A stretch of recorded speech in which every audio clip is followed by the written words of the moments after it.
Hello friends, बहुत से patient हमसे पूछते हैं कि क्या प्रोलैप्स का दूरबीन से इलाज संभव है। जी हाँ, संभव है। मैं doctor Sushila Saini, gynaec and gynae laparoscopic surgeon. बहुत सारे ऑपरेशन हम प्रोलैप्स के करते हैं और आई थिंक कि राजस्थान में सबसे ज़्यादा नंबर हमारा ही है। जितने हम प्रोलैप्स की सर्जरीज करते हैं उतनी शायद राजस्थान में कोई नहीं करता है, क्योंकि हम करते हैं एक्सक्लूसिव यूट्रस बचाने वाला ऑपरेशन, जिसमें कि यूट्रस को नहीं निकाला जाता है और यूट्रस को बचाकर उसको नॉर्मल जगह पर फिक्स कर दिया जाता है। लेकिन यदि किसी की डिमांड होती है कि भाई प्रोलैप्स में हमें यूट्रस नहीं चाहिए, तो यूट्रस निकाल के भी सर्जरी की जाती है। और जिन लेडीज़ की यूट्रस निकाल के सर्जरी की जाती है और यदि उनके वजाइना के अपेक्स को फिक्स नहीं किया जाता, तो आगे चलकर वापस से प्रोलैप्स हो सकता है। यानी कि यदि आपने वजाइनल हिस्टेक्टमी कराई, आपको प्रोलैप्स है, आपने नीचे से यूट्रस निकलवा दिया और उसके बाद आपने सोचा कि मैंने बहुत इंटेलिजेंट डिसीजन लिया कि पेट पर से कुछ नहीं कराया, लेकिन उसके बाद में चलकर हो सकता है कि आपको 1 साल बाद 2 साल बाद आपको वॉल्ट प्रोलैप्स हो जाए और उसके बाद आपको वापस से हमारे जैसे किसी दूरबीन स्पेशलिस्ट के पास आना पड़े, तो आपको तब पता चलेगा कि ये कोई आपका वाइज डिसीजन नहीं था।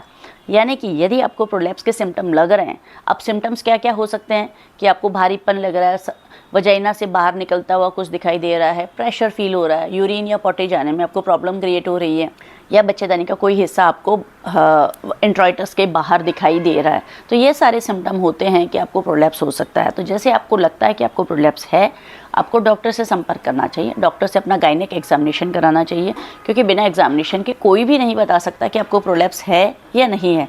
और जैसे आपको एक कन्फर्मेशन होता है कि आपको प्रोलैप्स है, तो अब आपको उसके ट्रीटमेंट के बारे में सोचना चाहिए, क्योंकि यदि आप इसको पोस्टपोन करते हैं तो बीमारी आगे से आगे बढ़ती जाएगी और कमर दर्द, पेडू में दर्द, इन्फेक्शन, कैंसर, घाव और ब्लीडिंग के एबनॉर्मल समस्याएं, तो बहुत सारी समस्याएं आपके एडॉन में एडिशन में आ जाएंगी।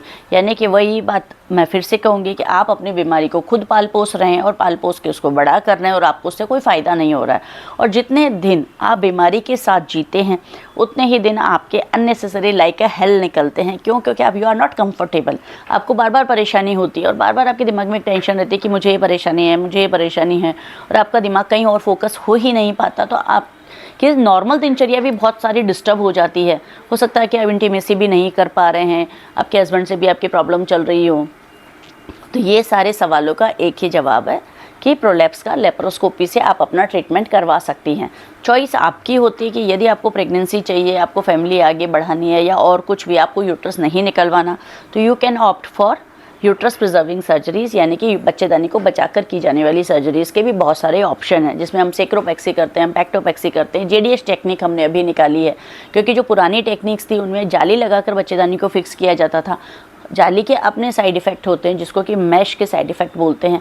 तो उनको ओवरकम करने के लिए हमने नई टेक्निक विकसित की है, जिसका नाम है जेडीएस टेक्निक। जेडीएस यानी जयपुर दूरबीन हॉस्पिटल की एक अपनी टेक्निक, जिसमें हम जाली नहीं लगाते हैं और जो परमानेंट थ्रेड होते हैं उन्हीं से इसको फिक्स किया जाता है। यूट्रस को प्रॉपर फिक्स कर दिया जाता है, बैलेंस करके फिक्स किया जाता है, जिससे कि इसका जो सक्सेस रेट है वो नॉर्मल सर्जरी से भी 5 से 7% ज़्यादा है। यानी कि एवरेज सक्सेस रेट पहले ऑपरेशंस की 90 to 94% तक थी, हमारे वाले ऑपरेशन की 95 to 97% तक है। इस प्रकार आपको एक अच्छी सक्सेस रेट के साथ बिना जाली के एक बढ़िया ऑपरेशन मिलता है। इसके साथ आप प्रोलैप्स से मुक्ति पा सकते हैं और आगे की ज़िंदगी वेरी कंफर्टेबल निकाल सकते हैं। और यदि आपको प्रोलैप्स में यूट्रस नहीं बचाना है, तो आप हिस्टेक्टमी ऑप्ट कर सकते हैं, यानी कि यूट्रस रिमूवल सर्जरी करवा सकते हैं, जिसको कि टीएलएच कहते हैं। और टीएलएच के बाद एक जो इम्पॉर्टेंट स्टेप है प्रोलैप्स के पेशेंट के लिए, वो है वॉल्ट सस्पेंशन। वॉल्ट सस्पेंशन का मतलब होता है जो वजाइना का टॉप होता है उसको स्टिच लगाकर उसको भी जेडीएस टेक्निक से फिक्स कर दिया जाता है, ताकि भविष्य में आगे चलकर आपको किसी प्रकार के प्रोलैप्स के सामना ना करना पड़े। क्योंकि प्रोलैप्स की जब भी सर्जरी होती है, यदि वॉल्ट प्रोलैप्स का फिक्सेशन नहीं किया, यानी कि वॉल्ट का फिक्सेशन यदि नहीं किया, तो आपको वॉल्ट प्रोलैप्स की समस्या हो सकती है, जो आपको उस टाइम पर कभी भी ना कोई बताएगा, नहीं आपके दिमाग में आएगी, क्योंकि आप तो जानते ही नहीं हैं, तो आपके दिमाग में तो कभी आएगी नहीं। लेकिन जब आपको फ्यूचर में जाके समस्या आएगी, तब आप अपने डॉक्टर से बात करेंगे कि ये तो समस्या दोबारा क्यों आई। तो उसका एक ही रीज़न होता है कि उसको उस टाइम पे फिक्स नहीं किया गया होता है, या फिर किसी लेडीज़ को सिस्टोसीलिया, रेक्टोसीलिया यानी पेशाब की थैली या लैट्रिन की थैली वापस खिसक जाती है, तो वो बहुत रेयर होता है। यानी कि 100 में से एक आध पेशेंट को होता है, तभी हम लोग कहते हैं कि सक्सेस रेट 97% तक होती है। तो 1-2% लेडीज़ के अंदर रिकरेंस हो सकती है, बट वो बहुत कम हो गई है, यानी कि 98 या 97% तक का ये सक्सेसफुल ऑपरेशन होता है। तो इस प्रकार यदि आपको प्रोलैप्स के सिम्टम लग रहे हैं तो अपने गायनेक के पास जाकर चेक कराइए। चेक कराने पर यदि आपको पता चलता है कि आपको प्रोलैप्स है तो एक सोनोग्राफी करा लिए, नॉर्मल जांच करा लीजिए और प्रोलैप्स के ऑपरेशन के बारे में सोच लीजिए और डिसीजन ले लीजिए, ताकि आगे की ज़िंदगी आपकी कंफर्टेबल निकल सके, आपको प्रॉब्लम्स ना हो, आपकी बीमारी आगे ना बढ़े और किसी प्रकार के कॉम्प्लिकेशंस का आपको सामना ना करना पड़े। Thank you.